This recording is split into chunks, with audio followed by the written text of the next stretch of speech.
एक मुद्गल नाम के ऋषि थे, वो सील उंच वृत्ति से जीते थे। जो बाजार में दाना गिर जाता है उसे उंच कहते हैं, और जो खेतों में किसान का अधिकार खत्म हो जाने के बाद वो अपने अनाज काट ले गया, उसका अधिकार, उसमें जो दाना बाली पड़ी है उसको बीन ले, उसे सीलोंच वृत्ति, ये सबसे बड़ी पवित्र वृत्ति मानी जाती है। ये भजन करने की सबसे ऊंची वृत्ति है। वो सीलोंच वृत्ति से जीविका चलाते थे। उन्होंने जीवन में कभी किसी की निंदा नहीं की थी। वो सदैव सत्य बोलते थे, और उनका एक व्रत था कि यदि उनके दरवाजे पे कोई अतिथि आ जाए तो जो भी अन्न प्राप्त हुआ चाहे सब पा जाए, वो रोकते नहीं थे। वो सदैव 15 दिन में एक बार सीलोंच वृत्ति के द्वारा प्राप्त हुए अन्न से अपना उदर भरते थे परिवार से। 15 दिन में 15 दिन के लिए गए, सीलोंच वृत्ति की जो मिला, फिर 15 दिन तक गए, फिर 15 दिन ऐसे। अब सीलोंच वृत्ति में कोई थोड़ी कुंतल 2 कुंतल मिल जाएगा, किसान काट ले गया अपना अधिकार, वैसे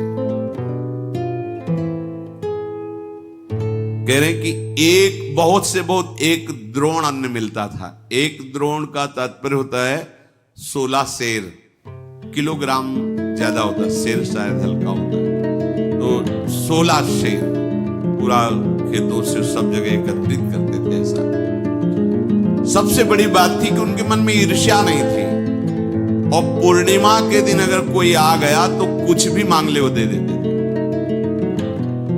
मुद्गल ऋषि बड़े आनंदित होकर ऐसे भजन कर रहे थे। अब उनके भजन का फल आया। दिगंबर वेश, पागलों जैसी चेष्टा, उत्तम व्रत का पालन करने वाले दुर्वासा जी पधारे वहां। उनकी चेष्टाएं ऐसी मालूम देती जैसे कोई पागल हो, और आकर कहा कि मैं भोजन की इच्छा रखता हूं, मुझे भोजन करा दो। मुद्गल ऋषि ने उनकी चेष्टाएं देखी, पागलों जैसी चेष्टाएं। का स्वागत है, पाद्य अर्घ आदि देकर के प्रणाम किया और बैठा ला। तो जो सीलोंच वृत्ति से अन्न एकत्रित किया था 15 दिन अपने परिवार के पानी का, सारी रसोई खा गए, और भोजन हमारा सीलोंच वृत्ति से इतना ही एकत्रित हुआ था।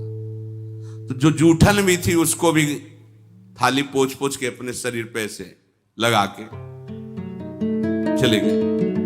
अब 15 दिन बाद ही सीलोंच वृत्ति कर गए। पूरा परिवार 15 दिन भूखा रहा, निराहार रह करके 15 दिन बाद फिर अन्न के दाने बाजार और खेत में मिलने गए। जो कुछ मिला उसे तैयार करके रखा, और जो दिन पाने का था फिर आ गए दुर्वासा। भूख लगी, सब फिर पा गए। 6 बार ठीक पाने के समय आ जाते और सब पा जाते हैं।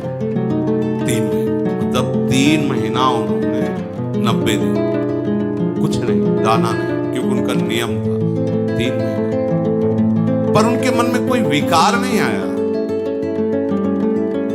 दुर्वासा जी बड़ी सूक्ष्मता से देखते कि भौं तो नहीं चढ़ी है, थोड़ा सा, ये धर्म है, अतिथि भूखा ना जाने पावे, गृहस्थ का सबसे बड़ा धर्म। एक रोटी दे दो, एक टुकड़ा दे दो, पर वापस ऐसे। हाँ, आपके पास नहीं है तो आप बोलो कि समय है तो आप रुक जाइए, नहीं तो तत्काल तो नहीं है, तो आपके लिए एक रोटी बना देते हैं। पता नहीं किस रूप में भगवान तुम्हारे दरवाजे आए। ऐसा थोड़ी कि सामने देखो, पागल रूप में आए ना, महर्षि दुर्वासा है, पागलों जैसी चेष्टाएं आए हैं भगवान नारायण किस रूप में आ जाए, कुछ पता नहीं। तो गृहस्थी में, और महाराज जी कह रहे थे कि अगर साधु कुटिया बनाता है तो उसके ऊपर भी लागू हो जाएगा। अगर उसकी कुटिया में कुछ संग्रह है, कोई आता है तो उसको देना चाहिए, अगर नहीं देता है तो अपराध लगेगा। व्यवस्था है। तभी कहा बाहर निकलो प्रसाद पवाने के समय, देखो कोई भूखा, कोई ऐसा है तो नहीं है, अगर है तो उसको प्रणाम करो, आप प्रसाद पाएंगे, आप पाएंगे, वहीं दे दो। ठीक है, आप ऐसे नहीं तो वही दे दो, पर ये कर्तव्य करना चाहिए। बाहर निकलकर एक बार चारों तरफ देखना चाहिए। अगर कोई कुत्ता आदमी है तो 2-4 रोटी लाए, टुकड़े डाल दे। कोई भूखा, कोई ऐसा, आप प्रसाद पाएंगे? आप पाएंगे, 2 रोटी दे दो। हमने ये कहते जितना दे दो। दुर्वासा जी ने देखा कि पूरा परिवार भूख से पीड़ित है, पर मुद्गल ऋषि के हृदय में कोई क्षोभ नहीं। बड़े प्रसन्न हुए और कहा कि तुम्हें ऐसे उत्तम लोगों की प्राप्ति होगी जो बड़े बड़े तपस्वियों को भी नहीं होती।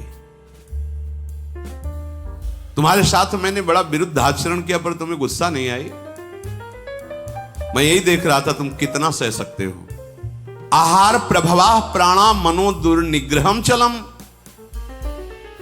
आहार तो सबको प्राणों का पोषण करता, और मैंने सब छीन लिया और तुम्हारे साथ विपरीत व्यवहार किया, पर तुम्हारी इंद्रियां, तुम्हारा मन कभी हम पर गुस्सा नहीं किया, दोष दर्शन नहीं किया।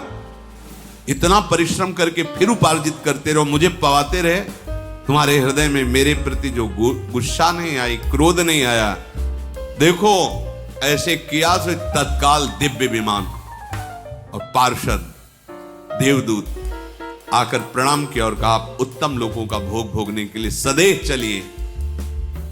महर्षि, ये विमान जो आया है बड़े बड़े तपस्वियों के लिए भी दुर्लभ। आप इस पर बैठिए और चलिए। हंस से जुता हुआ विमान दिव्य तेजों में। मुद्गल ऋषि ने कहा, ये विमान मेरे लिए है, कहां ले जाओगे? बोले, तुम्हें परम सिद्धि मिली, यहां से जो भी लोक चाहोगे उस लोक में जाओ और सुख भोगो।